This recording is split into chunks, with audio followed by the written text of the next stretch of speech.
Welcome back, everyone, to R2Kast number 50. We've been doing this for a while now. Today's the 50th episode.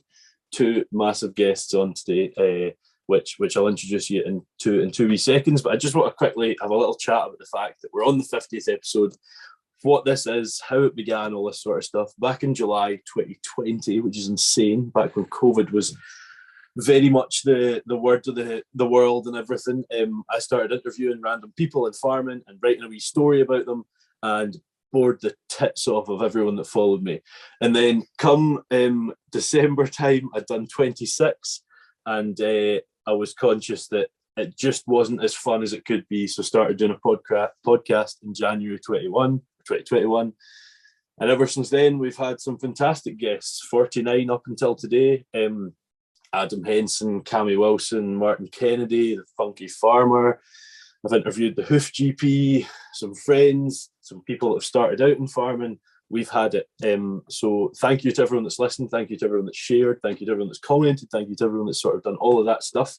And very much importantly, thank you to all the guests. But today, number 50, I wanted to make sure it was a big one. And it very much is. We have Emma Gray and Ewan Irvine from BBC This Farming Life fame. Guys, if you'd want to say hello. Hi. Hello. How you doing? Very well. And before we get on into another excellent episode of the R2Kast, I would just like to thank the sponsor for the show today, The Scottish Farmer, a weekly magazine highlighting everything you need to know regarding the Scottish agricultural industry, whether it's breaking news, events happening in the sector, market reports, classified ads, or just wholesome stories happening in the industry. The Scottish Farmer's got it for you. This has been, I'm not going to out you on this too long, I'll just do it once. This has been 2 days coming because it was supposed to be on Tuesday, but I was forgotten about over a tippy, so I know how it is. I did bump into you guys at the Highland Show, which at time of recording was just last week. And for those of you listening that were there, if I bumped into you and had a chat, it was good to meet you. And also, if you weren't there, go next year. It was great to get back, great to bump into folk and just get out and do stuff again. But enough about me and the podcast. Guys, could you tell us a bit about yourself from a background perspective? You guys are in farming at the minute, but I think we've got quite an interesting story here from you too. So if you could tell us a bit about yourselves that way. Yeah, well, do you want to go first? Yeah, I've got a short story about farming because I'm not from farming. So I did study forestry at university, but didn't finish my degree. It was forestry or agriculture that I was interested in, but then I've been away from it the rest of my life. So I taught outdoor pursuits. I've done lots of different jobs and then joined the fire service. So I've just come from 12 years of fire service working. And I met Emma, I want to say like getting on 8 years ago. And it kind of reignited the kind of thought about farming. I saw how good Emma has it. And saw the cushy lifestyle, that was it. So it's been something that I've been building to try and, maybe look into doing something with Emma. So yeah, I'll let you say your background and say we got here. So I grew up on a farm in the Scottish borders. It was a tenanted farm, Buccleuch Estates. And when I was 17, I decided I wanted to do a shepherding course, the only one in the country, which was at Kirkley Hall. And I went there and really enjoyed it. And one of the big plus points for me was the fact that you could train a dog alongside learning all your shepherding skills. So I trained a dog and really got bitten by the bug there.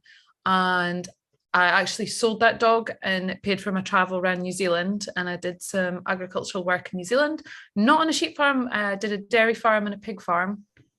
And then came back and I worked 4 years as a self-employed contract shepherd. And then I gradually started working in one place more and more until we had like about 1,000 ewes. So that was great. And then around this time I had a relationship breakdown. So I was homeless, and it was at that time where fallow lease came up in the local paper as a 100-acre tenanted farm coming up to let by the National Trust. So I applied for it as a 23-year-old single young woman. And to everybody's surprise, they awarded me the tenancy. which is a bit bonkers, but it was an amazing thing to happen to me, and it's kind of been the launch pad for everything since then. So from Fallies, we were there for 10 years. So during that time, I joined a farming partnership where just an amazing Northumbrian family who offered me land for nothing in return for shepherding their own sheep. And it was really great. It was a really great partnership because we had a kind of cooperative of machinery and expertise. Well, yeah, absolutely. So one of the guys in the partnership was an agricultural advisor. So we were able to like sound lots of things off him. And just everyone was really innovative and pushing forward. So that enabled me to build up the livestock while still having fallow these, and it enabled me to give up contracting, because if anyone's ever tried contracting, it's pretty hard work. And so it was during this time I met Ewan, and I think definitely when we met, we became like a really strong partnership, and we could both support each other and sort of push forward. So then we had a baby and got married, not in that order. And that's really and then we decided we wanted to look for a farm that was going to be big enough to support the both of us. So we had friends on the Isle of Bute at the time, and they said, oh my God, there's an amazing hill farm coming up. You need to apply for it. It's going to be tremendous. You want to live here. So we came to the island and saw it. This is during COVID, and we loved it. And we thought, yeah, we're going to go all in for this. Went all in for it. And we didn't get it. So after we failed in that, the estate came back to us and said, listen, guys, we really like you. Would you be interested in other farms maybe on the island? Because we've got 3 either coming empty or that are empty. And we were like, well, actually, I was a bit sour at this point. I was like, no. Didn't want to. But we came up and saw this place, and we're like, oh, this place is amazing. It's a pretty amazing opportunity, really. Yeah. So we had been looking at farms, and I was keeping on with my fire service job, but we were actively looking, and we went and viewed different farms, and I guess you probably know when it's the right farm for you or opportunity. Like, we always knew it was going to be all in, and this island, I think the current tenancies that they've offered have been like 20-year tenancies. Yeah. So we went for the tenancy at the plan. We were last lossers, but a 20-year term, like I've never seen it advertised. Mm-hmm. Like watching all the farming papers, looking online for the last like 10 or 12 years. Yeah. There's very few opportunities come up, and certainly not that length of tenancy. Yeah. They're like our gold dust, aren't they? Just like complete gold dust, yeah. I have a lot of people on that talk about tenancies and the difficulties of getting them, and when they get them, how that they would snap at the opportunity even if they didn't want it. Yeah. That's what someone told us. Yeah. They were like, there's only one good time to get into a farm, and that's when you can. Mm-hmm. You know, exactly. It's a really good way of putting it. Yeah. And we Which is a shame. Like just how lucky we've been, you know, because there's not that many routes probably in. And like tenancies are so valuable, because can you imagine to try and buy a farm? Like if you look at the prices now, what do they say, 30% rise in land price in Scotland the last 12 months even. It's all like £2-3 million for, you know, a farm that potentially would be viable, but I don't know, like it's crazy mortgages, and I don't know. Like, we don't mind, because everyone's just custodians of the land, whether you own it or whether you rent it. You're just custodians, so we don't really mind that it's not ours. Well, a little bit. It would be nice to be ours, but deep down, you're like, God, you're only here for as long as you're alive. So, like, we couldn't afford a place like this, not at all. No, we can't afford anything. Can't afford anything, but like, so the tenancy, so we're really grateful, because I think, like, I was raised in a kind of, I don't know, like, I think my parents kind of poo-pooed like massive, like people with land and like the aristocracy or whatever, but without these people with that resource willing to tenant it, there wouldn't actually be the opportunity. I think it was a really good way. Yeah. It switched my thinking completely. Like right to buy was a double-edged sword, wasn't it? Because although it allowed people the opportunity to buy their land, it cut out that stepping stone for people to get onto the ladder and get themselves a farm tenancy. So it meant that more farms were owned rather than tenanted. And yeah, it made it a bit more difficult. So there's different. Sorry, Ewan, on you go. No, you go ahead. No, totally. I was just going to say there's not that many routes in, but Emma's obviously the partnership thing was really what allowed us to like even have a look in at something like this. Yeah, I don't know. There's no easy routes in, is there? But we're so grateful. And there's absolutely not. And like you said there, Ewan, your family sort of the idea of people that own land, and now I'm from a family that owns a relatively large chunk of land, and you get that. I've had people on the podcast that we sort of like I did with you guys have a 10-minute chat before we kick off, and they say, I tell them a bit about myself and whatever, and they're like, oh, well, it's all right for you guys. And I'm like, yeah, well, fair enough, but like I'm just here to have a chat about you, don't worry. I can't get sour about it. No, it's not like that. It's just not. Yeah. Like we all get our breaks, and like that's the thing. Like we are so appreciative like of the chance that we've been given. So it was all very dramatic when we got the farm and whatnot, because obviously this Farm in Life were following us, so it was going to be a national humiliation had it not gone okay in the first year, because they were like, oh my god, no pressure, but if we cock this up, everybody's going to know about it and everybody's going to see it. So but now we've been in the farm. Sorry. So I was just going to say that everyone goes through the challenges, the highs and the lows, and we'll get into this Farm in Life. And clearly, you guys are good at telling your story, because you basically just covered the things I've written down, and I'm like, right, let's jump back to that. Let's jump back to that part. We will get into this Farm in Life, but Lynn of Linbrick said to me, and it was a really good point. She was like, her and Sandra went through the sort of year of this Farm in Life, looking back on it, thinking, God, that bit was bad. But then when she actually looked at the videos, they just seemed happy. They were just happy. Yes, there was challenges. Yes, there was whatever. And I embarrassingly, as I think admitted to you guys at the show, haven't watched it. I really watched nothing. So it's quite. Everyone that's listening to this is probably like, Wallace, why aren't you asking about this story and this story? And that's good. So you don't know how incompetent we are. That's great. You wouldn't ask us on the show if you'd known. Okay, I'm quite certain that's not the case. But yeah, it'd be good to jump back, guys. We sort of went through background, past jobs, farms, where you are now, and didn't really sort of jump into sort of everything as we went. So, you and yourself, what how long did you do that qualification for, and what was involved in it just before you went into outdoor pursuits? Yeah, so I guess like I went to uni, as I said. I didn't finish my degree. I probably should have, in hindsight, had some time between finishing school and going to uni, because I wasn't probably mature enough, I didn't knuckle down and focus on was it girls and partying? Didn't focus on my studying. So then I was like really lost for a number of years. I'd done everything. I've worked on a fishing boat off Mull. I've done like landscape gardening, like labouring on a building site, like loads of different things, none of which made me particularly happy. It wasn't like my career or like fulfilling that way. And then I've always been interested in loads of sports, and like ever since I was a youngster, like kayak or ski or all these kind of things.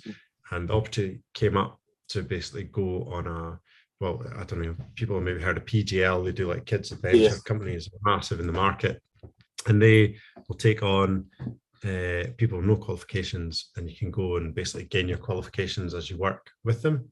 So like the more qualifications you build, the more interesting things you get to go and do with the kids. So having the background already in all these sports, I was able to get kind of qualified quite quickly. So I reckon within the first year, really, I got myself qualified enough to then teach for them in the winters as a instructor of instructors. And then I could almost pick where I wanted to work. And so I worked in the French Alps, like doing raft guiding. I worked in Ardèche, taking canoe trips. It was brilliant. And I did kind of 10 years in that industry. I worked in England, Wales, Scotland, up in the Highlands. I even tried to set up my own kind of business, taking people out, like doing new trips and things. So that was great. And what else? Worked as a ski patroller, like all sorts. Done it all. But the fire service started advertising, and it was one of those things. When I was a wee boy, I wanted to be a firefighter.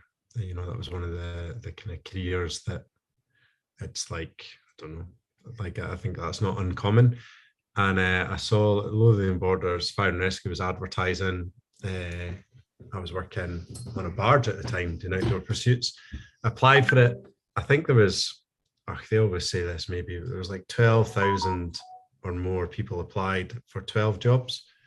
So I went through all the recruitment and everything. I kind of got in, but then you're in a holding pool just waiting to see if a job comes up that they place you in. You get that for 3 years, and then you have to start again, go through recruitment. And loads of people that I met had been through the process a bunch of times or not got in or whatever. And it was literally, I think I was like 2 years and 10 months into this holding pool, and I had a winter job out in the French Alps, taking people skiing, and then they came back and I got in. So yeah, the last 12 years when I met you, I was in the fire service, and it's been great. They kind of, I'm 43 now, 44 this year, so they kind of had my 30s, and like it was dead good. It was like doing stuff for your community. Some of the jobs were really exciting. There were some lovely people, but it's a massive disciplined service. You wear a uniform, and it's yes sir, no ma'am, how high, and it's just different that way. It's like this massive organization, and I think you'll find, you know, folk that work in the NHS or teaching or like any of these kind of big things, there's always a degree of frustration being on the like the shop floor, if you like, where decisions getting made elsewhere. Whereas I think with farming, the massive appeal, like, or like seeing what Emma did, was that Emma worked for herself. You know, she didn't really answer to like a chain of command, and if Emma made a decision that was like a bad decision, like she could live with the consequences having made that. And it's just a different mentality. Like when you're working, when I was working in the fire service, sounds awful, but I was already counting, I've got 18 years left. That's not too bad. Like do you know what I mean? You're clock counting, and when you're there, it sounds awful. Outside of the putting out fires or like going to car accidents, things like that, you're kind of like clockwork. You know, I don't know. I just felt like I was an employee rather than. The shifts were really good though. Yeah, like, the shift system was amazing, and that allowed me really to be farming 6 days. You know, do 2 day shifts, 2 night shifts, 4 days off. So really, I was only 2 days out of 8 that I couldn't help on the farm. So it was a massive thing, and you've got a pension. It's a really secure job. There's loads going for it. I definitely wouldn't knock it as a career for anybody. And the same for the outdoor pursuits. Like, what a brilliant life that was. But I've got to say, like, loads of folk asked, they're asking today, do you miss it? And like, not really. I feel like I did my time with them. I enjoyed it. I met lovely people and I gained some skills, but this is amazing. Like what we have now is just fantastic. And I feel a whole difference in mindset completely. And I don't know if it's just about working for yourself or like being. Just because your co-workers are so much nicer. Yeah, there's amazing perks. Well, it's true. And I have a lot of people on here that, you know, have came from another job to agriculture, and they're like, you know, don't get me wrong, I had more money in the bank, I had more holidays, I had whatever, but it's just not as good. And quality of life's got to be more important. Yes, there's the rat race to try and make money and whatever fair, but yeah, it's good to hear that. And also, I have heavily underestimated you guys' age. There's no way you're that old. So I'm not going to ask you. No way. Emma's not. Emma's not. There's a considerable age gap between us. Good mile, isn't he? I am blown away by that, by your age, Ewan. So take a compliment from that one. Don't worry. Did you have an estimate down there? I want to see your estimates. Well, I haven't written the ages down. Considerably younger, yeah. I was thinking sort of not much older than myself, to be honest, around the sort of late 20s, 30 mark. But Yeah. Don't embarrass myself here. Which I feel Give me a couple of years in farming, I'll be really white-haired and grizzled. Well, that's it. It's the farming lifestyle. It's you're getting tanned from the fires. That's not how it works. But yeah. That was because you saw us partying at the Highland Show. That's it. It was a good time. It was a very good time in the cattle lines and whatnot from what I remember. Yeah. We don't need to get into that though. That's a discussion for another day. Emma, you talked about that sort of partnership. Now I'm based in Dumfries now, and there's a company called Farming Partners started by the Muldownies, Brendan and Maureen, I believe, who are actually a couple I'd also like to have on the podcast. And it seems like a way in for people that can't get that tenancy, can't get that whatever. Could you explain to the guys that are listening sort of what a farming partnership is? Well, I guess they're all their own animals, aren't they? Because they're all different and edited for whatever situation. So we came in we were kind of late to the party. So we had a farming couple who were sort of in their late 60s, 70s. And they had 4 daughters who didn't really want to be involved in the farm on a sort of feet on the ground level, but they kind of wanted to live on the farm. So they lived on the farm. So there was already 3 partners when we arrived. So essentially what it was is they gave they had a patch of ground. Say it was like, for example, like 300 acres. They'll say you can have this 150 for nothing, so long as you farm 200 ewes on this 150, and we'll pay for all of the vet and meds. But what happened with us was, so they paid for all the vet and meds for their side of the sheep. They paid for a quad bike, and also we got 1 lamb per ewe. Okay. Sorry, they got 1 lamb per ewe. Right. So we got everything left over. So that one lamb per ewe that they got paid, because that is kind of how it works. Your second lamb is the profit, isn't it? For sure, absolutely. So they got that 1 lamb, but they got all the entry level scheme payments and all the BPFs, and also we put in all our time and labor. We kept things right. We fenced, we topped, we did everything. And there was 4 partners in the business, and we had a tractor between us. We did silage between us. Sometimes, like, some people were better at other stuff. So like, I'm no good in a tractor. Like, I'm just not. So other people would make the silage, and I would just like lead the bales in. And then like I would go gathering for them. They'd be like, well, we've got a big day marking lambs. Can you give a hand? And I would be like, yeah, that's fine. Or at clipping time, I organised the shearing and whatnot. And it just was a really good division of labour. And when we left, so obviously we were really devastated to leave them because they were such a nice family. So I went to them real early doors and said, listen, this farm has come up. You know, they were a reference when we went for the farm. And they said, you know, we'll support you fully in whatever happens. And then when we said, look, we've got the farm, we're going to be leaving. And they said, look, you know, all those sheep you've been looking after for the last like 4 years, do you want to just buy them?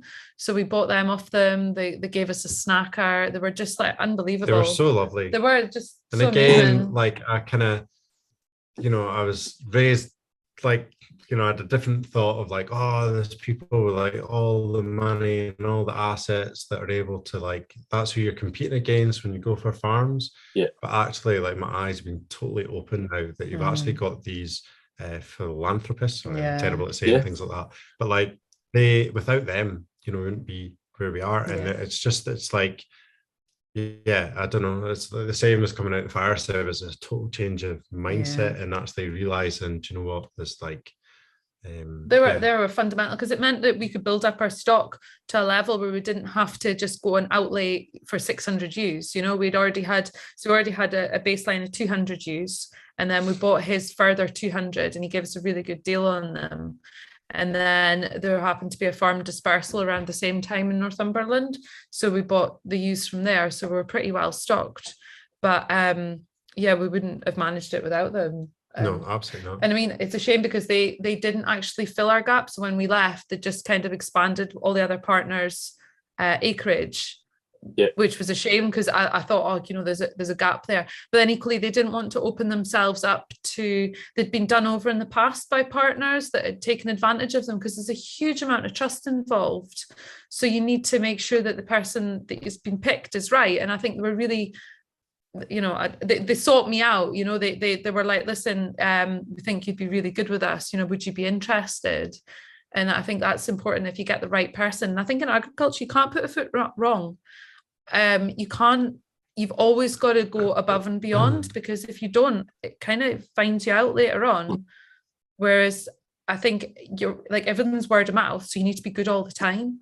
And I think that was good for us, because John and Rosalind had heard about me, and I'd done good jobs for other people, so that all helped. It's a very giving industry community, but at the same time, like you say, news travels fast, whether it's positive or negative.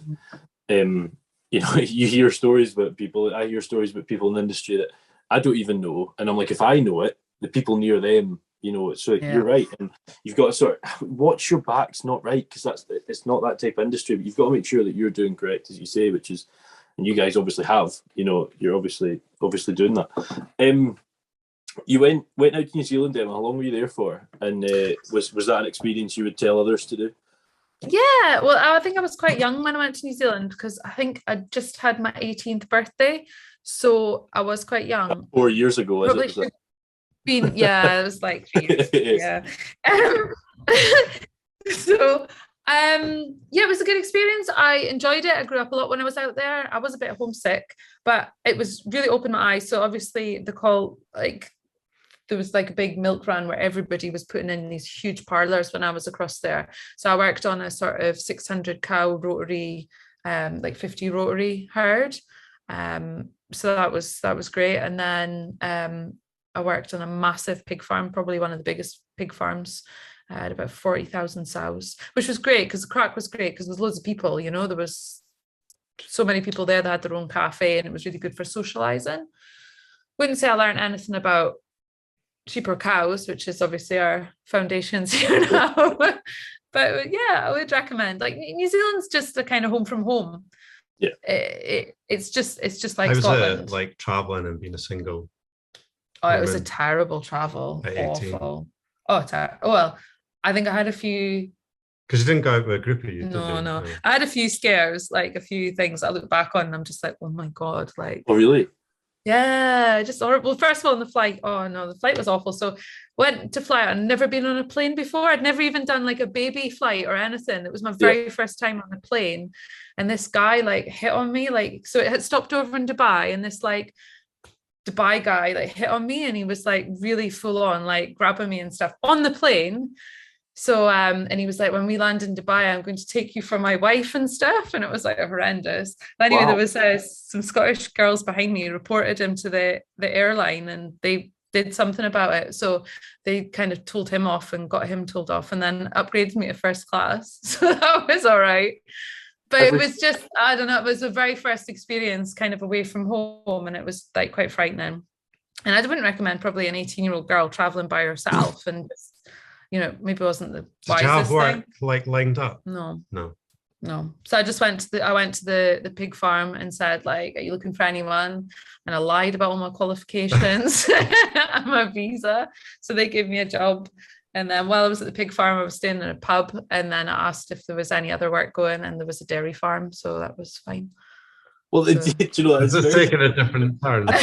Yeah, I'm like, I'll let you ask the questions. Completely different. I mean, that's normally you're like, with folk in New Zealand, best thing I've ever done, That is, you can edit that bit out, though. Just edit that bit out. But no, dear, the real stuff happens as well, and it's important to know that too. That's not a nice experience, though. That you're the plane experience in particular, but at least I guess you got first class. If that's the only thing I can really bring out of that one. I mean, for yourself, Emma, and now both of you really, sheepdogs is a thing that is been very important in your lives for various reasons. First off, you got to go to New Zealand because of it, as you said, Emma. When was the first love for that? When did that come in? It was almost straight away. Like, I've always loved dogs and loved animals, and dogs in particular. So I wasn't allowed a dog when I was growing up. Dad was like, no, you can't have a dog. We had one old collie, and it was my grandfather put his foot down, and he just rocked up one day with this little 6-week-old puppy when I was about 13. And he was the only person my dad couldn't argue with. Right. So that was like my first love. So we did everything together. And then, of course, when I went to college and you were allowed to train a dog, I found this like scruffy little pup at my uncle's. And I was like, oh, can I have that one? Like, she was about 4 or 5 months old. So that was Geordie. So I trained her. And she was actually my very first dog that I did a trial with. She ran underneath the judge's car, though, and wouldn't come out again. So that was short-lived. And then it wasn't until I started shepherding where I was really like, got bitten by the bug, and I was like, oh, this is amazing. I can really do this. So really started in earnest when I was 21. And I think I was living in a caravan at the time. I did about 18 months in a caravan. I had like 3 dogs and I just trained them all the time. And then it just kind of went on from there. And it wasn't, I suppose, like, kind of hit the success, I don't know, sort of like mid-20s, and started being a bit more consistent. And it just happened to coincide with people starting to appreciate the value of a trained dog. So that became really, really important. And obviously, so the first bitch I ever took to auction was this really nice bitch, Brenna. And at that stage, there was a couple of top prices coming out of the sales, but nothing too spectacular. So we took Brenna in, and we're just absolutely blown away. So she made 14,000 when it was kind of, this was before, before COVID and before any of that happened. And then a year later, I thought, we'll just try the same again. And took another bitch to the sales, and then she made 18,000. So we're like, oh, this is like, we need to sell these online and on these sales. So that kind of just triggered it. So we've sold a few through auction, because it's hard. Like, I would never, I think it's very hard for us to sit at home and go, oh, I think that dog's worth that, because it's quite big-headed to say, oh, I think that dog's worth that. Whereas at least in an auction, you kind of let other people decide the value of something, and it feels like the fairest way. Like we say, that it's obviously feels fair to us. I think it has changed a lot. Like, it's now a kind of worldwide market, really, the way it's ended up going. But these auctions, like, it's a big scary thing to go and run your dog that you train in front of. We use Skipton, and there could be like 400 or 500 people like on a big sale day crowded around that ring, and it's it's really tricky. But like, as Emma said, I guess a dog just makes the value that people value it on the day, whereas we would have an idea at home, well, that's the price we want, or we take her home. But it's like all stock, I guess, when you go to auction, the same with the big price tups or like anything you're getting. Like, the mart is still, for farming, probably one of the best ways to market your absolutely your produce. So now we're just pretty committed to the auctions now. We're like, look, this is a good way for us to market things and to hit a big worldwide audience. So I'm not saying, like, we still do sell dogs at home, but if we've got something that looks a little bit extra special, we're like, this is an auction dog, And if you don't mind me asking, how many dog stroke bitches are you selling a year, for example? It varies massively. Like, when we came to the farm, we had about 35 dogs, didn't we, between us? And we sold a lot because we had a huge number of bills to pay when we came here. So and that we've kind of run about 18, and I think we'll probably have maybe 2 or 3 auction dogs a year. And I think that 18, that's like 12 collies, really. They've got pets. So So we've started up our new sheepdog school. I'll give it a wee plug there. Don't worry, it's there. It's there. It's written. Good. So we started that up. We'd kind of had the idea, kind of vague idea once upon a time at Fowley's, but we didn't have very good internet connection. And then we're really inspired by Cami here one day, Cami from the Sheep Game. And he was like, there's this amazing platform called Patron. Like, I'm on it, and you can do this, this, this, and this. And we're like, oh my God, that's amazing. We should try that. And it was just, the platform gave you the opportunity to have people subscribe from all over the world and pay like a monthly subscription. And we're like, that would really work, because we didn't want to be giving it away for free. Like, thought could have a YouTube channel, and we're like, oh, do you know what?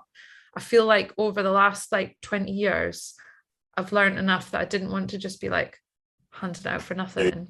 Yeah. I think with the YouTube as well, like it's exciting, but you really need volume, you know, like Absolutely.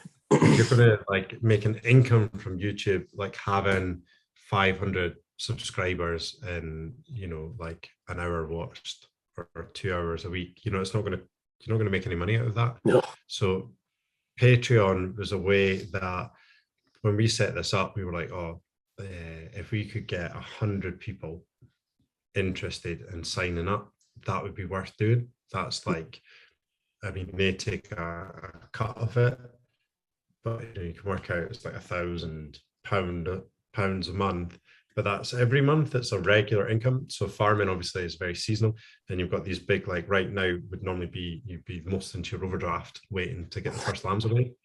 So it's a bit like getting a milk check or something, you know, there's a monthly income into the farm. And we like doing it. It's like really good, and it's really motivated us to take as well, because sometimes if a dog isn't quite working out, we'll be like, oh, we'll move that on because it's not really suiting us. Whereas we've actually pushed on and gone, no, I'm going to solve this problem and make sure that it works, you know. So it's been really good for us. And to see all the stages. So we've got dogs coming through now that you can see from pups, you know, that are like this big, and they're coming up to being fully trained now. So it's nice for people to see all the way through. And we feel like this bank of videos is just going to get bigger and bigger and bigger and bigger. So it's been good as well, because like we're finding through, like we try and be really approachable and like have loads of engagement with people that are on there. So but most of them are farming. Well, every single person that's responded has been in farming. So either farm of their own, or working a farm with a shepherd, or they've all got stock. And I think that's really cool that we actually, it's a diversification for our farm, but it's for other farmers. You know, it's for other shepherds and like people in this industry, which is quite cool, I think. You know, like Yes, absolutely. And diversification from that perspective, I was, just before you said that, you know, I was going to say, like, there's so many different forms of diversification, and the more this Brexit and I don't know what this independence thing will do. I'm the most person on the planet. I'm not the person to ask my opinions on it, and I won't say it because I'll probably lose followers. But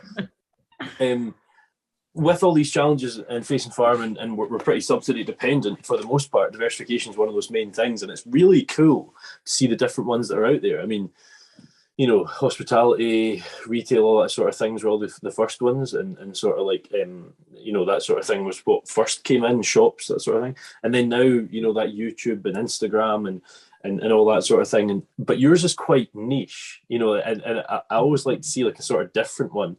And you sort of made it live the day after this Farming Life came out. Was it 2020? 21? That'd be like November last year. 21.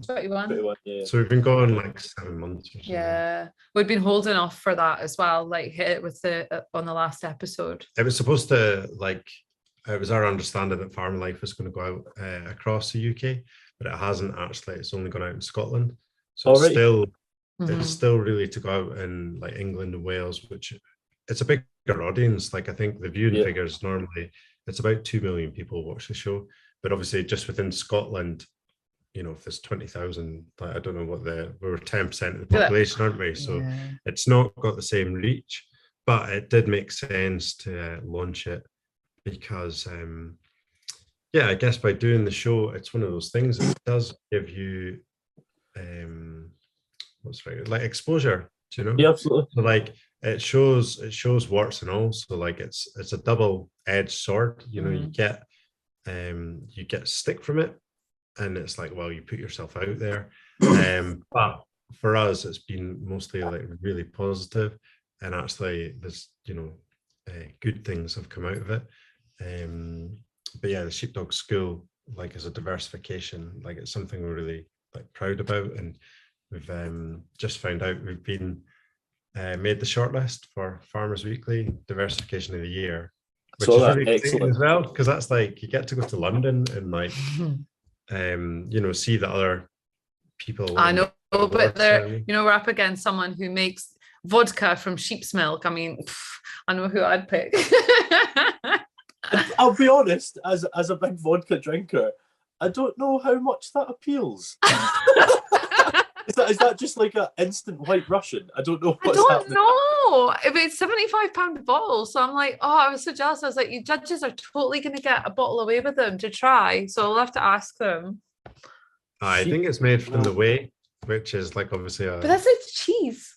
Anyway, we digress. I don't know. I think they've been really clever. They've basically made their own sheep breed, and they've marketed the name of the sheep breed that they've come up with as the name of their podcast. So they're really clever. Let's not talk about how clever they are. That's it. Black Lion. Yeah, it's so clever. They've taken like Valley Black Noses.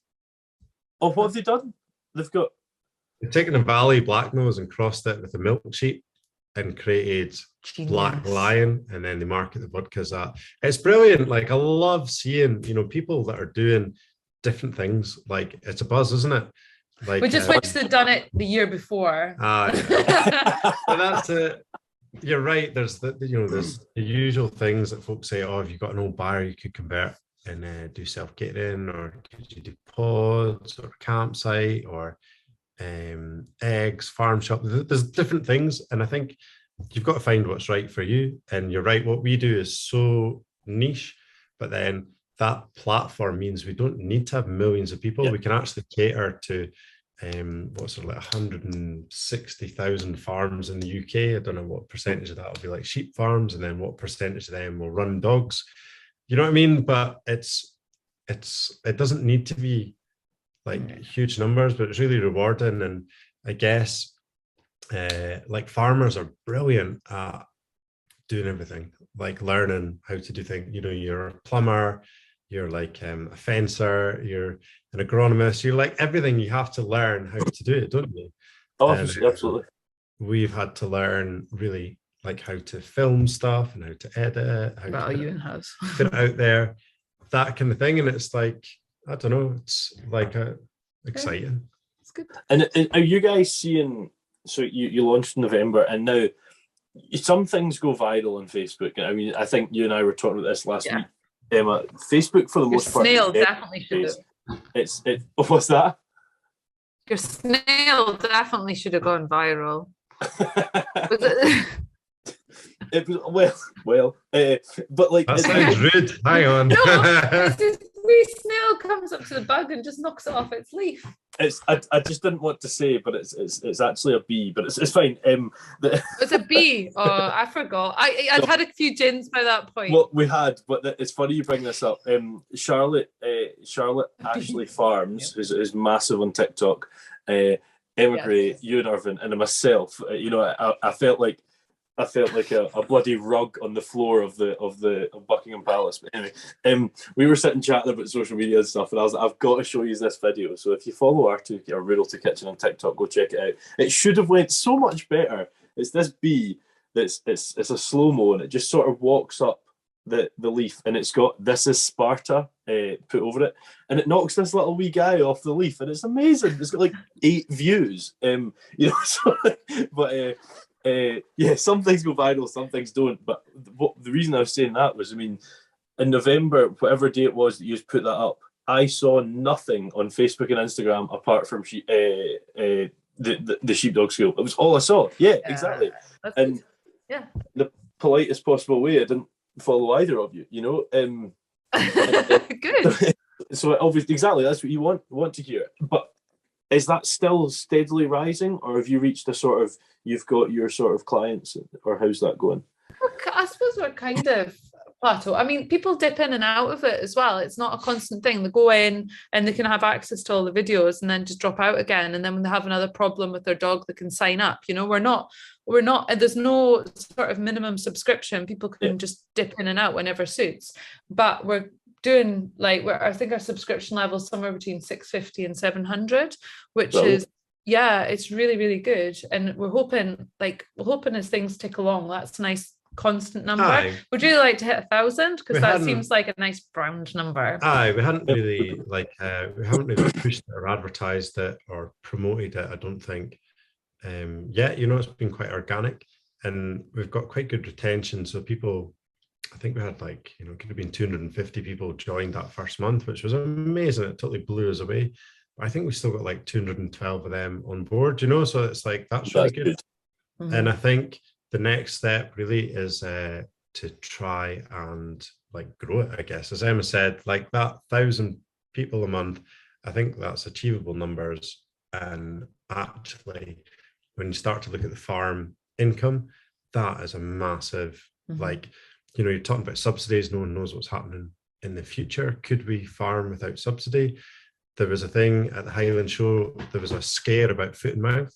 And we're like, oh my God, like, you know, can you imagine that your sheep income just went? Or like, you know, so we're like split. I feel like it's a resilient income stream because it's better to take a tiny bit of money from a lot of people than a lot of money from just a few people, because it's just not as resilient, is it, if something happens to the supply chain at any stage. And it ties in really nice with what we do, you know, that is what we do, is like you're putting your eggs in 650 baskets. Exactly. Exactly. Oh, that was embarrassing. Well, we spoke about the fact that you know, the sheepdog school came from, and it was not came from, sorry, was sort of spoke about after this farming life, which I'm going to get into in 2 seconds. But I'm conscious that we've sort of talked about you guys' life in farming and whatnot. We haven't actually spoke about the farm. So could you tell us about the farm you're on at the minute? I can't really say fellow islander anymore because I'm from an island. I'm not on an island anymore. You're on Butte, and what's that? Yeah, we're supposed to be going across to Arran tomorrow to run a sheepdog trial. I'm sure they're going to be too nice to say, those of you that are listening, but Emma did actually win a sheepdog trial in Arran about 3 weeks ago, and I'm sure she'll do it again tomorrow. No, we can't get on your boat. We can't get on your boat. It's a nightmare. Can you actually not get over? No. You go as like foot passengers and just take the dogs on, but then the worry is that you can't get back. And poor you guys get Aaron's in it, isn't it? It is, and it's. Don't let me put off anybody thinking about. Here it's not. I've spoken about it before. Arran is a victim of its own success. It is so bloody busy that if anything goes wrong with the boat, which not normally a CalMac, whatever, but it is dreadful lately. It's just off randomly all the time. So that fear is the fear of everyone. And we were talking about diversifications earlier. One of the main farm diversifications was B&Bs and such like, and so many, including my parents, have not done that for so long because of the issues with it. But on a positive note, our farm. Tell us about the farm. It is 680 something acres of mixed ground. So when we arrived, we had about 100 acres in barley, and the shoreline probably constitutes about 40%. I reckon there's like, I'm going to split it wrongly, but it's about 200 acres of like rough ground, and about 400 acres of good ground, and then 90 acres of arable, something like that. So it's a really nice split. There's so run 600 ewes and 40 cows, and the ewes are a mismatch of mules, Texel crosses, Suffolk crosses, and then when we came we couldn't afford any proper sheep, so we bought 100 Welsh Mountains. Oh, that's going to upset some people. They are proper sheep. They're amazing. They're just they're the bane of my life. Like, they're just Fries and Gareth Wynne Jones. I mean, I can just I hope he's not listening to this. So naughty. They're brilliant sheep. They're the best, the most profitable sheep on the farm. But they are. They're very they're so wily. We just can't keep them in. They're and so wily. Like today we had obviously that Women in Ag talk, and I was trying to pretend that I was a proper farmer. And the Welsh Mountains were just in every single field. They were climbing the walls. They were pushing under fences. And I was just like, oh, no. But no, the Welsh Mountains have been brilliant. Because they were so cheap as well. That was the thing. We made a massive jump. So we went from 100 acres to 700 acres. Never having done arable before. And at the time, you had, 180 ewes, So like, if you can imagine to jump to, even 600, and maybe the farm could carry more, but that was a huge investment. And the same with the cows. To make ends meet, when we came in, we had massive ingoings. So like, it's part of going into a farm. And we had a full pit of silage to buy, which I think we said on the show how much it was. 35,000. £35,000 up front. We came in March, so it was always going to be like second year silage anyway. So there's a push to try and use it. So we ended up taking on, we had summering cattle to begin with, like dairy heifers that we took through the summer. And then we took on like beef calves for the winter. So we actually had closer to 200 head of cattle through the winter. And like maybe 4 years ago, we had 12. Quite a change that. It was a lot of work. Who knew? It was so funny. I bumped into one of my neighbours the other day. They're all dairy farmers around here, and they work like crazy hard. And I don't know. Like, what was I doing? I can't mind. He said something like, "Oh, it's a change to see you working," but like, hats off to anybody working in the dairy industry. Like, you guys absolutely smashing the working hours, and but yeah, 200 cows through the winter. There was a lot of work, and we had to hire a telehandler and everything. Well, I'll get on to that in 2 seconds. The dairy industry, like you're saying, everyone says, "Oh, it's the easiest money in farming," but there's a million milker jobs out there that no one wants to take. I mean, no. They all say it's really difficult. Yeah, well, I would not be. I mean, I'm someone that doesn't really sleep, and I still wouldn't like the hours that you're working. Do you do your own sort of arable work, or do you contractors then? I hope you've kicked your feet up and got comfy and enjoying another fantastic episode of the R2Kast with another really interesting guest. I would just like to quickly take another second to plug the sponsors of the show today, the Scottish Farmer. And I would strongly advise you to go out and pick one up this week and see even more of the fantastic people that are in our industry. Well, we just had to lean really heavily on our amazing neighbours because we had no machinery, none. We were just like, oh my God, we've got like 100 acres of arable and we had nothing, like nothing. So our neighbours were really, really good. So we gave them some of our arable in return for them doing the work on the other arable. So that was good because we came in March, so we needed to drill it like right away. And obviously the island's part of a buying group, so needed to be buying the seeds. So we had to make decisions pretty much before we were even in the farm. We'd never even seen the farm, and like neighbours are ringing us up trying to like get the fields off us. Or like, we'll just take those 2 fields off you, and we'll just take this, and we'll just take this. And I was like, we haven't even seen the fields, and we're losing them. So but our neighbours were really, really good, and they pretty much did our everything. Yeah, it's really well. Like, everybody seems to have their own machinery, because I guess it's so weather dependent that everybody likes to be independent and have their own machines. So like, there's old machinery, but like serviceable. And then there's actually like some quite modern stuff as well. And then there's a couple of contractors on the island. And there's contractors not far off the island that will come over.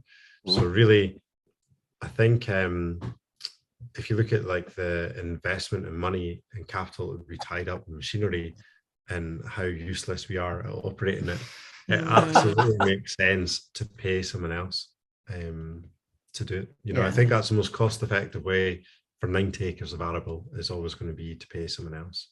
So we help, we're going to sit in bales and like harrow and roll, like the really unskilled basic stuff. We do have a tractor, but yeah, like we use contractors, and yeah, we hired a telehandler, and that was amazing over the winter because I had such a lot of silage to go out every day. So that was perfect.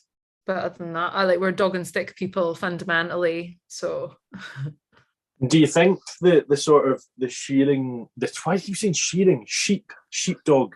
I've had so many shearers on here, and I say it all the time, and you hear Cammy talking about shearing all the time. So every time I say shearing apparently comes out. Do you think the sheepdog school has helped make sort of like hiring a telehandler and that sort of thing possible? Would that have been stuff that would have been struggling without that side hustle, shall we say. I think it kind of, the cattle paid for themselves. Like that was a comfortable income throughout the winter because the guy paid us monthly and everything. It was fine and ticking along. In fact, they're still here. In fairness, like there's still the winterers have turned into summerers. I think sheepdog schools helped us to feel that, you know, there's always this kind of bubbling anxiety that we're doing okay, but we could just fall off a cliff because there's always just things that spring up. And I think sheepdog schools kind of alleviated that. So like, look, that looks like it will keep ticking along with a regular income. So we can kind of rely on it a bit more than say, like lambs could be 100 quid a head, or there could be 35 quid a head. You know, you don't know. You'd like to think they wouldn't be 35, but I've been there before where they have. And you just, those kind of elements are out with our control. It depends on like a worldwide market in China and droughts and weather and all sorts. So at least would like to think it's pretty constant because there's only a little bit of money from people. So it's not going to break the bank. I think it has fed into farming decisions though. Like it gives you the comfort to try, like we are going organic. So we're looking at going from, having 200 cows here over the winter plus 600 ewes, etc., to just dropping our numbers right back and going more extensive. And I think like it's a system I believe in. Like I believe in environmental practice and also it's just like a workload thing. There's only two of us here. So we're kind of, sometimes you feel like you're up against it, especially if the other person's away, you're treading water really. You're never really pulling ahead. So it gives us a comfort, I guess, to think, well, there's that income. Like we can make these decisions, even the investments, like we've had so much stuff to buy. But I think a lot of it, we're here for 20 years. If we have it now, we'll get 20 years out of it. Whereas if, I think it's, I just checking, sorry. I think it's nice that we're not having to force loads of production out the farm straight away. We can kind of build up to where we need to be and get everything else right. So it just giving us a wee cushion. So we're not like, right, we need to stock this farm at 1,000 ewes and have 100 head of sucklers. Could you tell listeners, guys, about organicity, what's involved in being organic? And also the process is not I want to be organic tomorrow. Yeah. So actually we are going organic. We start converting tomorrow. Yeah, but okay, right, fair. The conversion's not like that. That's weird. But yeah. It's one of those things that you have to apply for. So there's a pot of money that sits within the, I suppose, devolved government has a pot of money for agriculture. And they are actually looking to double the amount of organic farms at the moment. But as part of your IACS application, if you want to go into it, it's like a scheme, like a stewardship scheme or like any of these other options.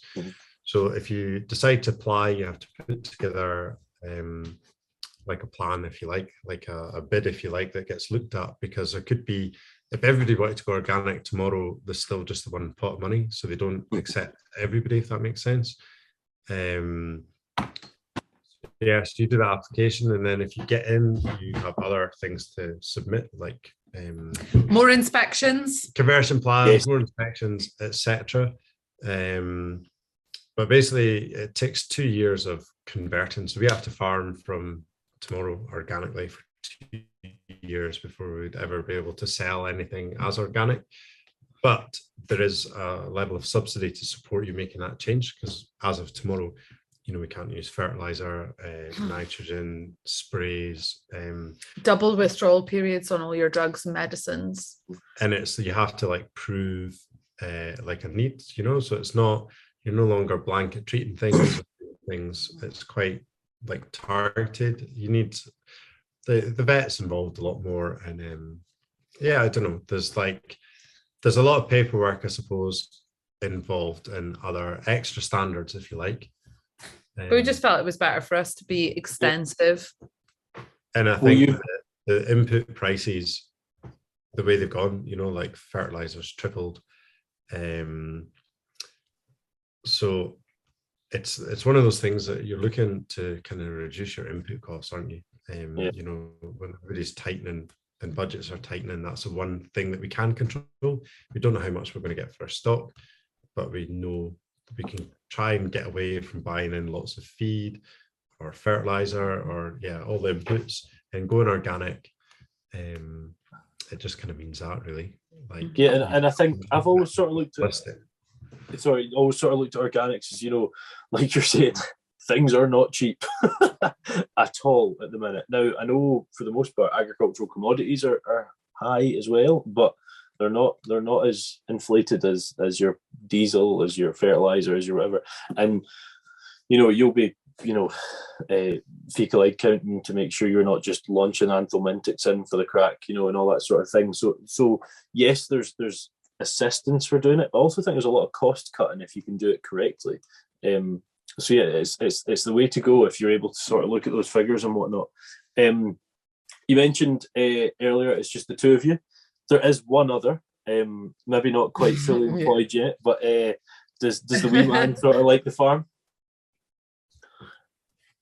He's all right. He's not. I don't know. He's mixed, isn't he? Emma thinks that he'll just not. I just think he's going to be like a computer gamer, and you can't push things on people. No. So, I think he's really sweet. I think he is into the animals. I assume you do too, Emma. I think he's really sweet. But I just I feel that maybe he won't be a farmer. I don't know. It's just a gut feeling I have. I'm like he loves being outside and playing and stuff, but I just But then it doesn't matter either way what he decides to be or do. I think he is enjoying, he's enjoying being here. He's a lockdown baby. So for most of his life, people wore masks and he didn't get to see anyone. So there is that. But since we've come here, obviously restrictions are, eased in the last few whiles. We're starting to meet people. But where we lived before, there weren't other children. It would have been a fair old trek to get to school. Mm-hmm. High school would have been, an hour away. It was. Childcare has been a bit tricky on the island to find because there's one childminder for the whole island. There's a population of, I want to say 6,000 or 7,000 people. Where'd all the children go? It's quite comparable to Arran population. Yeah. Or what people do. Yeah, I think the ground's better on Butte. Well, is better on Butte, but we're about 6,000. I think we have 3 childminders. We're spoiled. But you guys don't need a childminder. Just chuck them on your back. You'll be fine. And then the police come a call and I was just about to say this. It's my circled thing. Would you stop stealing all of it? I look like I can't interview now. I look like an idiot. 50 podcasts an interview. There's a good lead in though. It is.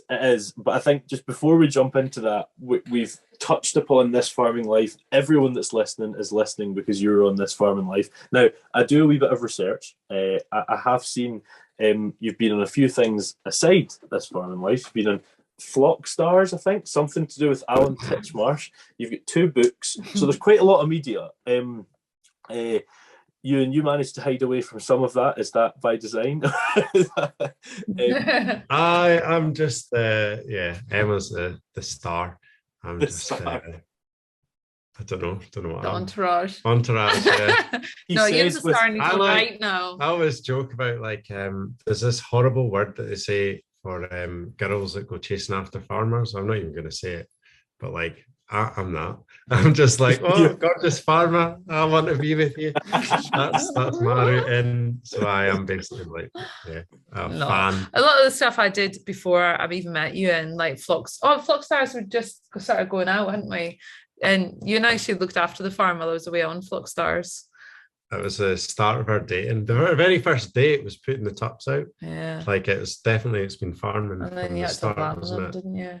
And then, adorable. Went to London for 6 weeks and you had to lamb. Well, no, it was the end of lambing, wasn't it? It wasn't so bad. But it's definitely baptism of fire. Yeah, exactly. That's it. I always quite enjoy Mel and Martin's. If you're listening, guys, and you want to hear Mel and Martin's story, they were also in this farming life. Number 35, I think their podcast was. Basically, one of them likes Angus's and one of them likes limousines, and I can't remember which one came up and said to the other, the one you like is shite. Was basically how it went. And it was a year or 2 after that they just decided to start talking again. Quite funny, the different stories are there. But yeah, this farming life, how does that come about? Few different ways, really. I think that just a few different things pointed the TV to us. So that I'd done a program called the Antiques Road Hunt, and one of the guys on that was a cameraman or a director on that, who then went to work for this Farm and Life team. So when they started canvassing people, they were like, he was like, oh, there was this girl that lived by herself in Northumberland on a sheep farm. She would be quite cool. So that was cool. And then they actually contacted, because that was the year they decided to go into England, but they didn't want to go very far into England. So they stopped in Northumberland. Did you do something with Alba before? Yeah. Alba was out as well. No, that wasn't. Right, No, okay. no, no. So then they contacted the young farmers in Northumberland and asked the chairman if there was anyone. So he said us, but it did help that the chairman was my cousin. Helps. So yeah. So and then they came, and it's not as simple as just getting, them suggesting people. They have to come out and they do a recce and they do a cast and tape, and then they take that cast and tape back to the guys at the shop floor, and then they take their shortlist through to the commissioning guy or woman, and then they decide. So it took a wee while. Depend as well who else they've got. Yeah. Because they want to try and balance it all up. Yeah, show like different big farm, little farm, crofter, mix it all up. But we were just lucky to get on it. And then after the first series, we were obviously really wanted to go on a second series. And so they were like, okay, we'll take that to the commissioner and see. And they were like, yeah, that's good to go.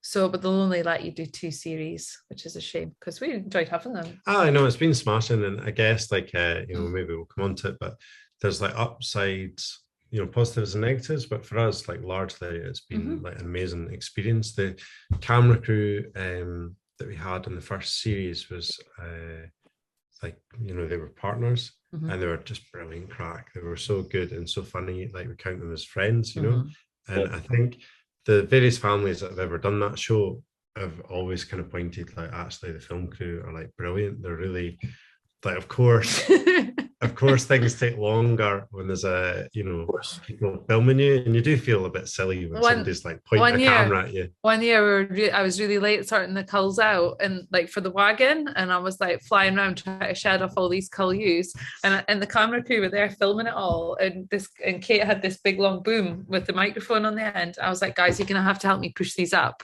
like you're gonna have to give me a hand. And then like this ewe came running towards Kate, and I'm not even sure what happened, but just ran it in the boom and just bent it completely around. And I was like, and then various cameras got broken. Like one guy thought it'd be really good to film a slow-mo of the lambs jumping out of the formalin foot bath over the top of his camera. Thought that would be great, and I was just like, oh no. But they were fun to have around.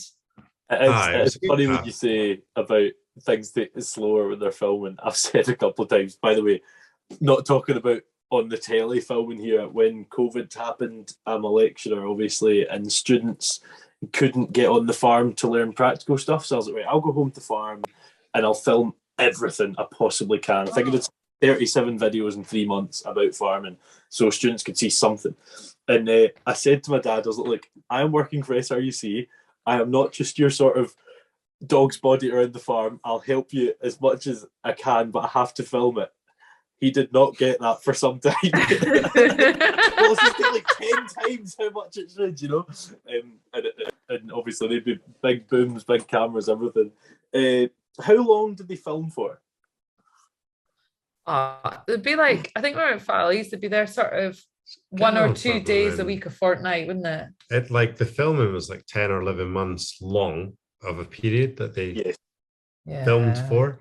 But they would come out, there was 2 crews covering 6 farms, and they were right up, up to Joyce Campbell, right up in the north, down to like Matt and Danny Blair were through. It's because our crew got 3 farms, didn't they? And they were there full time pretty much. And so they would do, they would do 2 days at a time kind of thing, like come and stay a couple of nights and film. And they were quite, they did ask what's happening, so they would try and capture the key moments, if you're going to sell or buy, or something was happening, they would try and be there to capture it. Aye, so it wasn't just, turn up and like, kind of guys, we just have a quiet day today. Sometimes Yeah, it did they would. happen. There was always the pressure of like, look, we're coming on these 2 days. And you're like, oh, right, okay. Often, you know what farming's like? Sometimes shit hits the fan randomly as well. So they'd be there sometimes, you'd be like thinking you're having a quiet day, and then something would have gone wrong and they'd be right into it. Exactly. That's the thing. Drama sales. Yeah. You can't be too, like, you kind of got to like leave your ego aside and like not take yourself too seriously to enjoy it, because you don't have any control.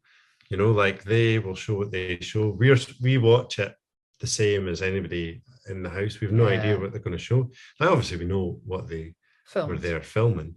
So sometimes you're like, oh, please. We've never censored anything either. Like we just like they're there, and we've never gone like, oh, don't show that, don't show that, don't show that. I just think if you're going on a show like that, you have to just be uncensored and just go with it. And they've shown us having fallouts and all sorts. Like we've had fallouts in the pens and stuff, because it's just normal. That's what people watch it for. Much faith in that show though, that it's like they're not trying to show farming in a bad light. They're trying to show farming as it is, and it's not all like it's not necessarily big farmers. It's like farming families. Like it's so often like family kind of run business or industry, and I think they capture that and they portray. There's not that many shows really, I think, that are like positive for farming. So it was really nice to be part of a show that, like, I think on balance, This Farming Life's brilliant. It really shows normal people and normal struggles and normal like kind of farming thing. It's not twee, is it? It's not like a magazine, and it's not romanticized. It's real life, but I think it's positive. It's I think that's the case though, because real farming is positive. Yes, there's issues. Yes, there's bad eggs, as we see in Panorama and Cowspiracy, but which sells much better than This Farming Life because it's dramatized, it's whatever. But that's why he says, having never watched it, but honestly, don't take offense, I've barely watched TV since SpongeBob.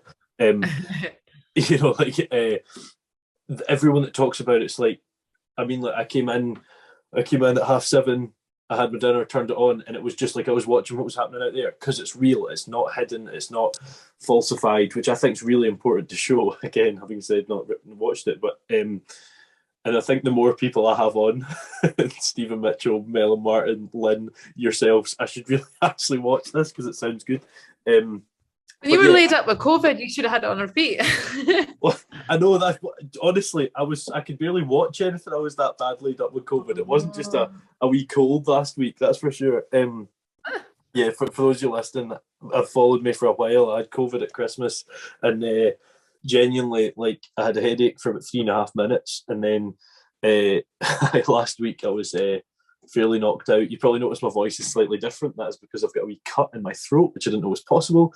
So yeah, COVID fairly hit me last week. But yeah, no, I couldn't have watched anything because I was just sat trying to get through the day. But you mentioned I looked away. No, I'm just, and what's annoying for all you viewers is I've been talking, so you don't even know that Ewan just stripped off. We mentioned earlier that I said, well, Len can just be on your back, and that's fine. I spent my whole childhood as a kid just strapped to my mum's back, walking about, not hitting in steeples at the bottom of the fence post and eating ladybirds and whatever. And you said, well, that wasn't an option. Tell us why. Oh, what, the bike? The bike. Yeah, I guess. Yeah. So, like, obviously, farming, the kids, they're part of it. And when we moved here, we didn't have any childcare, and it was during lockdown, so there was no family. We've moved away from both our families, and so we didn't have anyone. So Len, he was still that size. You could strap him to papoose and take him places. And so part of the show, Emma, I can't mind, you had something on in the morning. It was at lambing time, so I needed to go around the ewes with Len. I couldn't leave him in the house. So the camera crew was here, and I did say to them, I was like, "Oh, probably don't film this," because I've seen on different shows Yorkshire Shepherdess or things like that, rakes of kids on the quad bike, and you're always like, there's always going to be, a group of people that don't think you should do that, and they're probably, right. But anyway, I was on my own. I had Len, so we both put on our helmets. We're on the quad bike. We're going at walking pace in a flat field. Like, it's not a hill farm. It's quite like a lowland farm, if you like. So totally flat field at walking pace, and I took them around the stock, and the cameras captured that, and then they obviously ran it past their lawyers and all this kind of thing, because that's part of the post-production. And was like, no, it's hunky-dory, because again I'd said, oh, probably like don't show it. But anyway, they did show it, and we don't know what they're going to show until it comes out. And then what a nice police visit. The police came up to visit. So someone had phoned or written to the police here on the island and reported us for child endangerment. For doing that. So the police came out to give us a visit, and it was one of those things where I don't know, you just have to, from being in the fire service, say yes or no, sir, and be really polite. But I tell you what, the police had a really bad opinion of farmers here on the island. Really? They were like, you guys are a law unto yourself. What? No, but it's what they said. Anyway. You're a law unto yourself. No, but we're not warming. It's not going to warm them to us, is it? All right. Emma's cautioning me saying anything bad about the police, but I was very polite and said, right, we'll not do that again. And then the next episode, he was on the bike again. We're like, it's filmed. Nothing we can do about it. So that was that. Since then, you saying strap them on your back and take them on the quad bike, like. So we said it'd be a joke because we were at Air Show the other day and they had a police bike, like police quad bike, all marked up with all the fluorescents and stuff. And I said to the policeman, there was 3 policemen stood there. I said, "Can he have a shot?" I'm like, "Yeah, of course he can." So I dropped Len on with no helmet on or anything, sitting pressing the buttons, and took a picture of it and put it on my Instagram just for like a finger up at them. It's one of those things though that folks say about it, like, oh, you put yourself out and people share, yeah, like we have become like public figures or whatever that people can feel free to comment upon, but that's part and parcel of it. I mean, we get on a very small scale. We get some abuse, like my Instagram sometimes on Facebook I'll get like quite brutal remarks, but just delete them. there was various, like, it's like any TV show, loads of folk write in and complain about loads of different things, but obviously it feeds back to us, so it's like that's one of the things that you obviously have to. Forums on Facebook aren't very nice to deal with. Facebook is a horrendous place. Now, I said earlier when we were talking about your sheepdog, not shearing school, zero school, that absolutely flew, and that was the case. Facebook since New Year has flown down from a reach perspective. Like, I mean, I was consistently seeing 100,000 roughly reach every month, and now if I hit 30, I'm surprised. So it's went down that way, but the people on it are horrible. I mean, like you said there, I don't have a big following. I think my total following across everything is something like 7,000, and I do some videos with the BBC, and the BBC video that I put out at lambing time was this really nice sort of natural progression of, here's a yow that's had 2 lambs, I've helped lamb 1, the other one's lamb naturally, let's follow it till it's out of the field. 3 minutes, positive, this is what happens on a farm. And I mean, I got lots of negative comments, but 2 that really stick out to me, and I talk about quite often, and I will only use the first letters of some of the parts of it, is, "You scum of the earth effing sea, you're the one that should be slaughtered." I was like, good God, okay, thank you, nice to meet you, Eleanor. And then the second one, and this is honestly like horror movie level psychotic when you actually look at it. "How would you feel if I came to the birth of your child and cut its head off?" Now, that's quite the statement to make. Like, that's not even just trolling at that stage. That's becoming probably borderline illegal. Well, hopefully illegal. and it's such a weird place. You guys have got a big following with that. It just comes, but there is no point in stressing about those folk. Like they mean so little. But it's hard because you dwell on it. Even if you delete it, you still dwell on it because you're like, what on earth, possesses someone to make such a brutal comment? But I just think because it's just a platform where people can be invisible, they can say what they want and just like run away, and they get a kick out of it. And like I've had quite a bit of abuse, and it doesn't get any easier, but you get better at dealing with it. I think that's the thing. It's like at Lamentine, you can have like 20 success stories and one that didn't work out, and that's the one you remember. And obviously like Lamentine ends up being like that because you're just dealing with problems, aren't you? Like the ones that are landing away themselves, no bother, you don't think about it. And it's the same with comments, so you do get those, one comment in 20 or 10 or 5 or however it ends up being, but those are the ones that you kind of pick out and you're like, oh, but it's not that they're not important or you don't care about them, but like it's just people, isn't it? I've left that stuff in the oven. Oh shit. Emma's set fire to the house. What's been left in the oven? That smells quite friendly in here. That was dinner, I think. Brilliant. No, it's and I think, do you know what? It's like we're way more forward in talking about like mental health and like farming.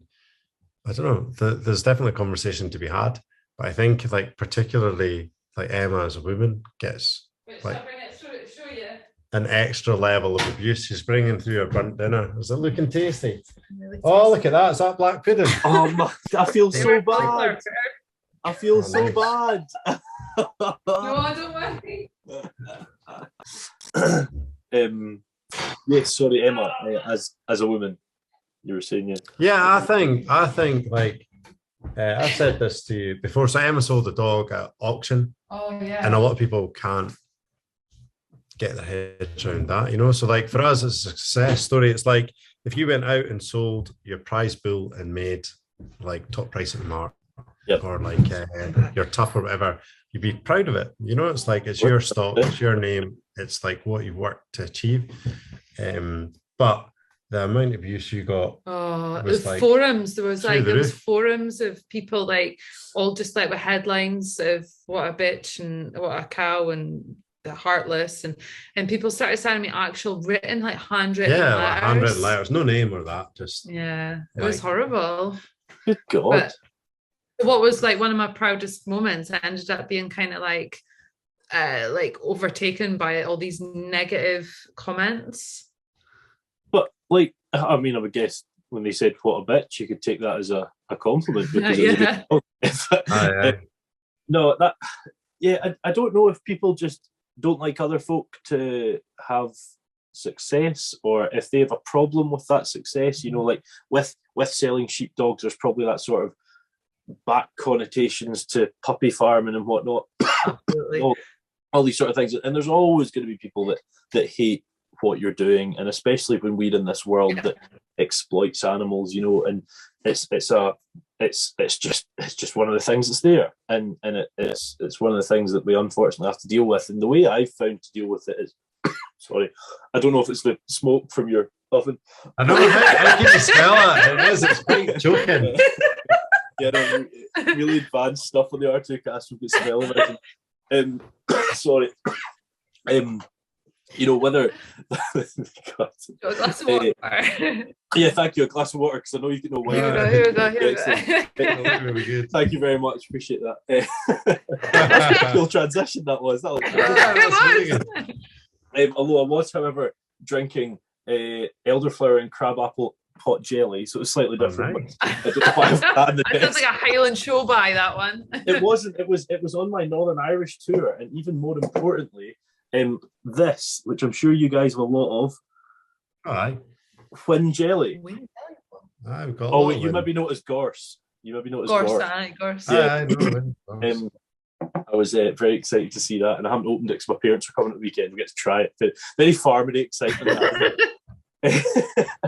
But the way I found to deal with it the best is, just leave it, and the farming community help you. They jump on for you. They just do all the business. It's great.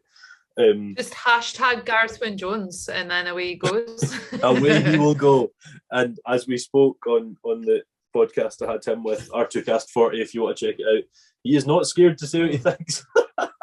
There's the main man. Yeah, I know. How are you, Len? How are you? Who's that? Don't know. That's Hello. Wallace. Hello. No. No, it's a pretty horrible face he's got. That's the beard, I get that. Most of them look away. Mama, I'm so hungry. Okay. I'm so hungry. That's dinner's goose, son. Sorry for that. Well, I tell you what, we'll wrap it up. I've only got it's here. It's been great to talk. Len is hungry, and the looks of dinner, he might be hungry for a while. It's been a while in the making. I actually spoke to you a while ago, Emma, about doing this. Completely forgot to actually organise it, and to bump into the Island Show and sort of get to have a chat in real life is always good. But I finish every episode with 2 questions. First off, if you had any tips for folk coming into industry, which for both of you guys is a really good one to ask, sort of what would they be? And also, where do you see yourself in 5 years? Which obviously, what are you doing when you're 27? Is basically how that question goes. Oh, you're so old then.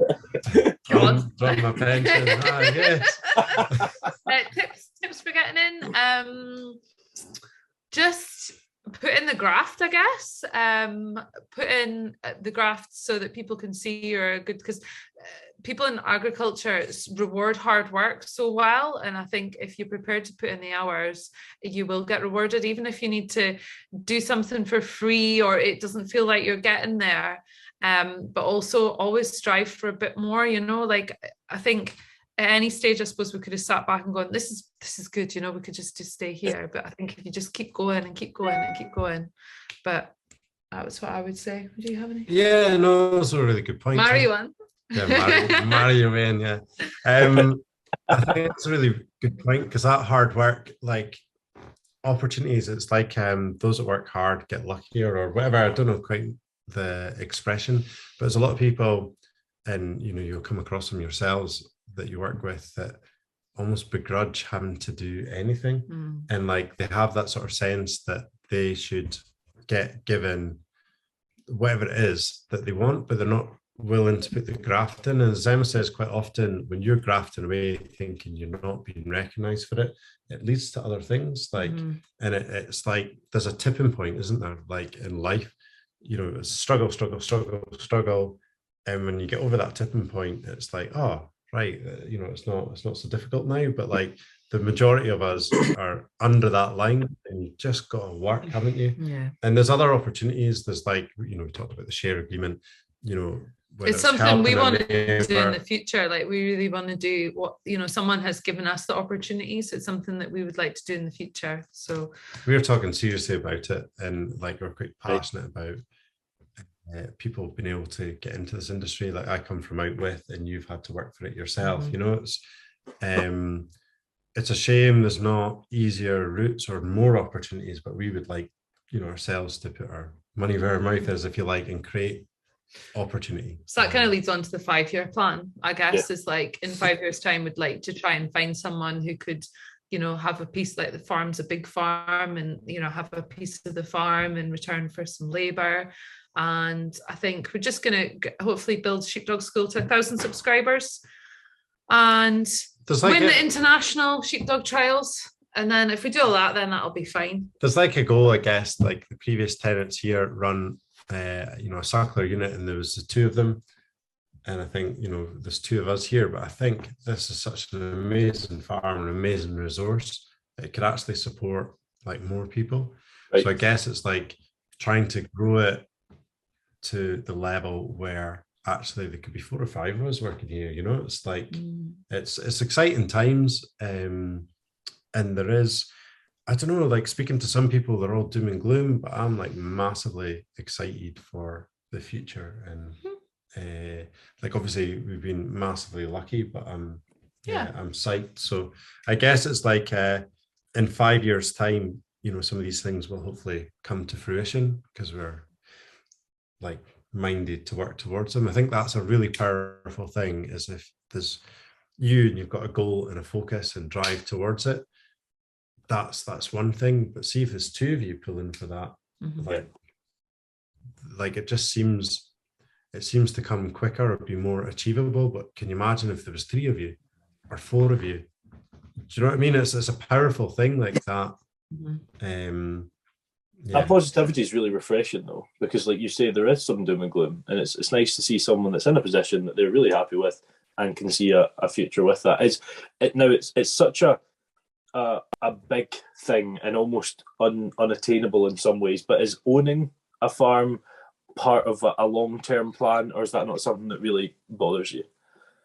I mean, yeah, like I've always said that I'm like, I want a piece of land that no one can take away, because mum and dad run a clue farm, and they just literally, they had like a month's notice and they're like, oh, we're going to take the farm back off you and we're going to plant the whole thing with trees. And that's a really uncomfortable position to be in. Like, I don't really think this estate is like that, but you never know what factor is going to be next and whatnot.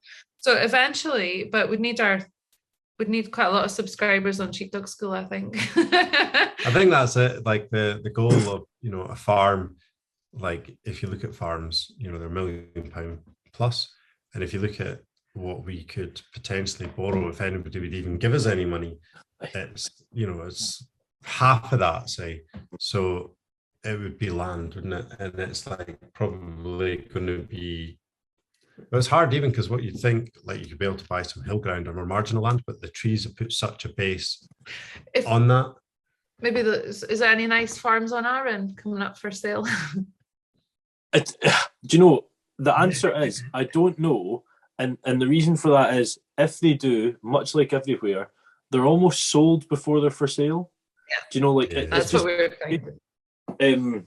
Feel free to come over to Arran, as you are going over it. But I think the answer is probably not. And there's nothing on Butte ever comes up for sale. Like there's nothing, like not even houses, not even family homes hardly ever come up for sale. Flats occasionally, but other than that, nothing. Which is, it's hard to compete. Like you'll know from like Arran and like I used to live in Mull.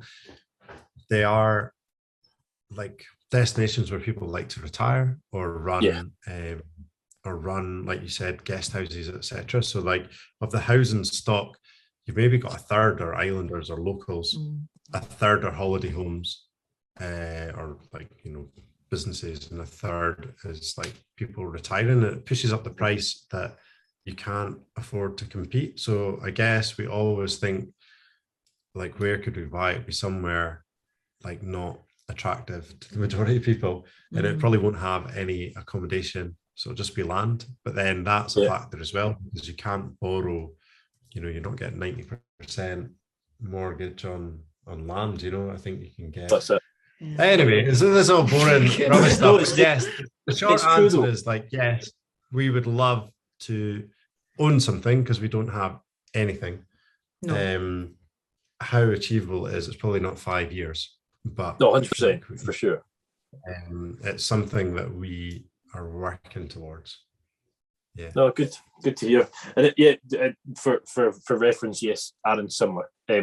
My ex and I bought a house, as I told you earlier, very short-lived house. The exact same day as someone that I know very well bought one on Arran, and our house was 120 square meters with the best part of probably a 10th or 9th of an acre, like quite a large garden. 3 bedrooms,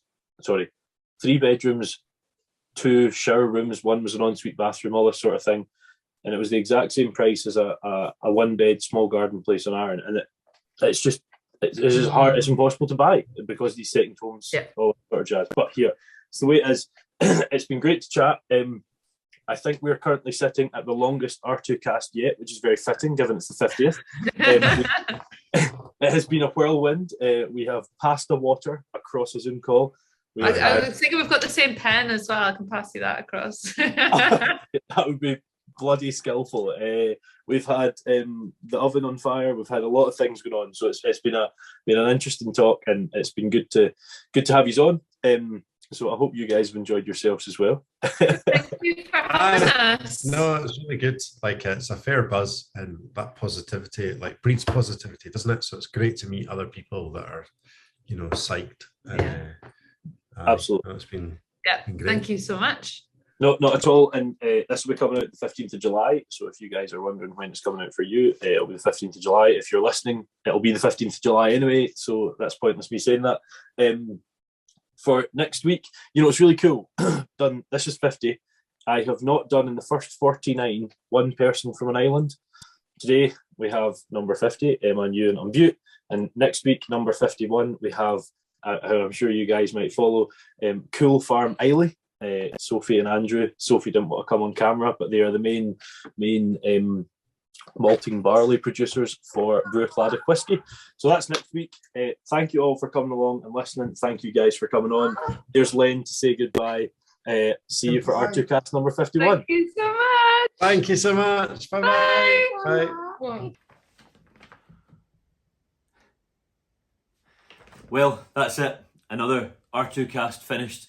Another agricultural mind opened up. And I would just like to say that getting these guests on board, it does take time, and it always has done, but I've now went weekly, and with that comes even more time required. And I would just like to finally thank once more the Scottish Farmer for sponsoring the show and making that much more possible. Please be sure to get in touch if you've any ideas of people you'd like to see on the podcast, or maybe ideas you have for me presenting better, because I definitely do require that. See you in the next one.